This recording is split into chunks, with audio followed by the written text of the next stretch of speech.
कालीन की बुनाई को भारत में मुगल शासक अकबर लेकर आए 16वीं सदी में। कहा जाता है कि अब तक के सबसे खूबसूरत कालीन मुगल काल में ही बुने गए थे, लेकिन उस समय रंगों और डिजाइनों की वैरायटी ज्यादा नहीं थी। कालीन के व्यापार से जुड़े लोगों का कहना है कि कालीनों की दुनिया अब काफी बड़ी हो गई है और इन कालीनों के डिजाइन में भी अब काफी फर्क आ गया है। लेकिन इन व्यापारियों का ये भी मानना है कि कालीन का व्यापार आजकल कुछ खास नहीं चल रहा है। इंडिया में इतना अच्छा प्रोडक्शन मार्केट नहीं है, बिकॉज इसका सब्स्टिट्यूट मार्केट में एक्रिलिक आया हुआ है। लोगों को बाद में समझ में आएगा, अभी तो समझ में नहीं आ रहा। May be after 1 year 2 years जब ये लोग उसके फेडअप हो जाएंगे इस कारपेट से, जब वो वापस इंडियन हैंड कारपेट्स की उनको वैल्यू पता पड़ेगा। क्योंकि मार्केट्स में रेट्स का काफ़ी डिफरेंस है।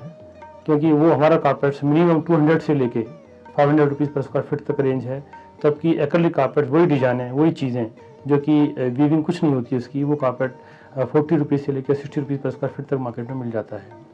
उनके पैसे बच जाते हैं और सेव हो जाता है, बिकॉज वो they don't know about the carpets. वजह कम कीमत में एक्रिलिक कालीनों का उपलब्ध हो जाना। क्योंकि हाथ से बुने कालीनों को बनाने में काफी मेहनत लगती है, इसकी कीमत भी बढ़ जाती है।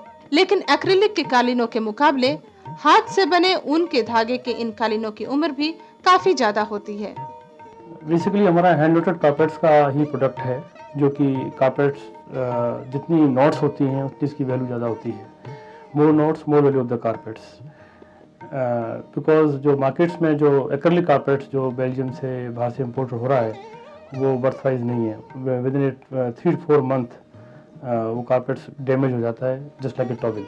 बट हमारा जो कारपेट्स है हैंड जो हाथ से बनता है, क्रोम डाई कलर्स होते हैं, कलर फास्ट होते हैं। मिनिमम 200 नोट से लेके और 1000 नोट्स तक हम वुलन में बनाते हैं, एंड सिल्क कारपेट्स में 400 नोट से लेके 6000 नोट्स पर स्क्वायर इंच तक बनाते हैं। हाथ के बुने इन कालीनों में सबसे मशहूर है भदोई के बने कालीन।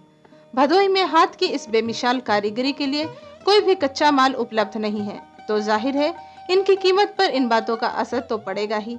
हाथ के बुने इन कालीनों को बुनाई के दौरान जमा हुए गंदगी को हटाने के लिए खूब अच्छी तरह धोना पड़ता है। फिर एम्बॉसिंग, कार्विंग और फिनिशिंग के लिए इन्हें फैक्ट्री में भेजा जाता है। इसके बाद इन कालीनों के कोने की बाइंडिंग कर इन्हें बाजार में भेज दिया जाता है। मोस्टली क्लाइंट्स हमारे पास अच्छी जेंट्री के आते हैं, NRI हैं, जो 5 स्टार होटल्स में जो क्लाइंट्स आकर ठहरते हैं, प्लस जो अच्छी पॉश कॉलोनी में जो रहते हैं, जैसे like new friends colony, golf links, Basant Vihar, Maharani Bagh, greater class, जो कि अफोर्ड कर सकते हैं, because they know about the carpets, वो कारपेट के बारे में नॉलेज जानते हैं।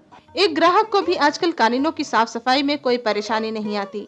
इन कालीनों को साफ रखने के लिए इन्हें डंडे से पीटा जाता है, फिर कैंची से इनके फर की कटाई की जाती है।